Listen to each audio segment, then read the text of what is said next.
demand money. You want before you demand. You force your money.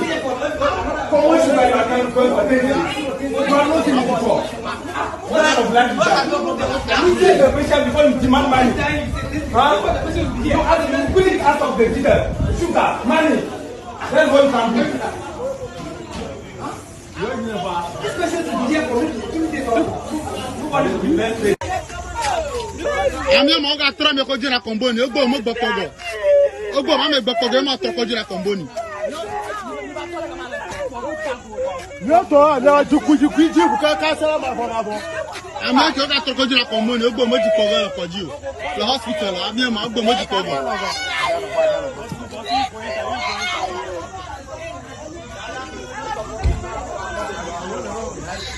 I'm not happy about it.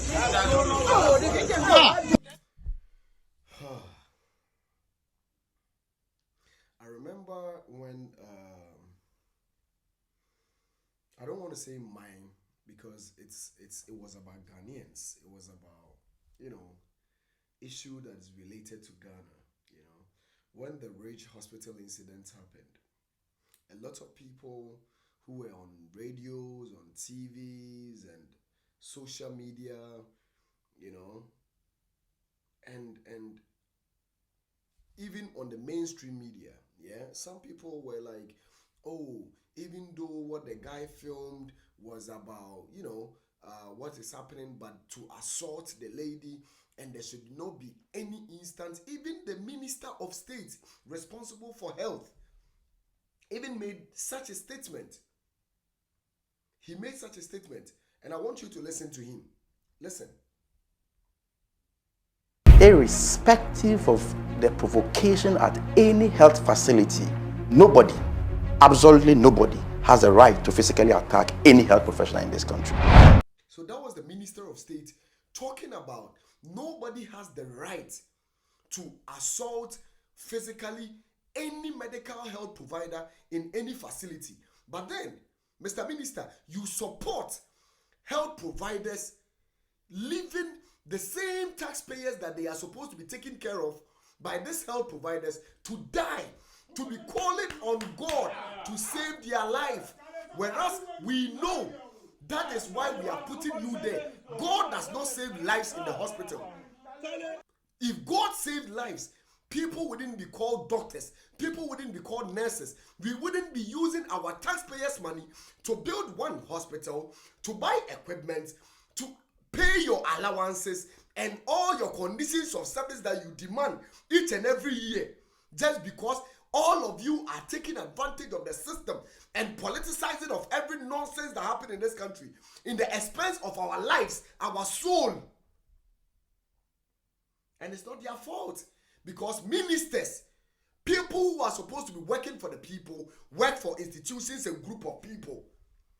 Mr. Minister just said that nobody has the right to go to any medical facility to assault anybody, and that whoever does that will be dealt with. What happens to medical facilities that does such acts? Very unprofessional, inhumane, such heartless. For somebody to be called, God save me, God save I, and people, nurses were standing there. The same thing they did at the Ridge Hospital. Nothing happened. There were no consequences.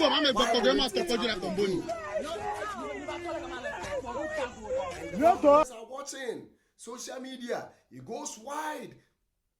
And I call on Mr. President. I think if no actions are being taken, reshuffle needs to be done. Because we need people with a fist hand. People who can grab the whip. People who are a bit naughty and serious with whatever they are doing, like Mustafa Bandi. I listen to Mustafa Bandi and I see myself in that man. Like, yo, this man wants something to be done as it is. What happens to medical providers or health providers who acts in such a manner? Somebody is dying. Look at the lady on the bed. Look at the lady on the bed. To the extent that the nurses were there and they carried her. Look at the manner in which they even carried the lady. Even this medically can take the life of the young girl. depending on the medical condition. And you, Mr. Minister, you know. God save me. Meanwhile, we are paying nurses. Meanwhile, nurses are demanding for conditions of service. God save me. So if God is the ones that are supposed to, and I know this statement, a lot of us has ever used this statement, that hey, Ghana, the hospital there, nyame nkwao, and nyame pa na beje wo dia, Ghana, Ghana, Ghana. Mr. Minister, what are you doing? Sir, we have a system break, and we need human beings with patriotic hearts, the willingness and the readiness. It doesn't matter where you're coming from. I heard that moron of a person, yeah, saying that you talk like a farmer. It doesn't matter. You can be a farmer, but then you can learn on your job, and with empathy and humanity, love for humanity, and that of nationalism, we can do this. We can build it. All we need is enforcing laws. If laws can be enforced on individuals who break the law in certain institutions, then the people within the institutions, when they are equally breaking their laws, I want us to go into the patient charter, the patient responsibility, the nurse's responsibility, and the medical responsibilities. Let's go equate it with this. Because me, I am just a messenger, and I always come to remember you of the kind of amuna yetu ayenia ebekwa akogum eboboba. Today is somebody too eboboba. It is either we do something now or wait for what is coming. Hate me now, but you remember me in future. The future, I always say, awaits us all. Long live Ghana, and God continue to bless our homeland. I don't do what I do to denigrate anyone. I do what I do for the purposes of my nation building. Long live Ghana once again, and God continue to bless our homeland. Like my video, share the video, and put your thoughts in the comment section. What do you think? And I don't even understand the ever. Those who understand the ever can put it in the comment section. Don't forget to go subscribe to my YouTube channel, Ralph the Fellow Ghanaians TV on YouTube.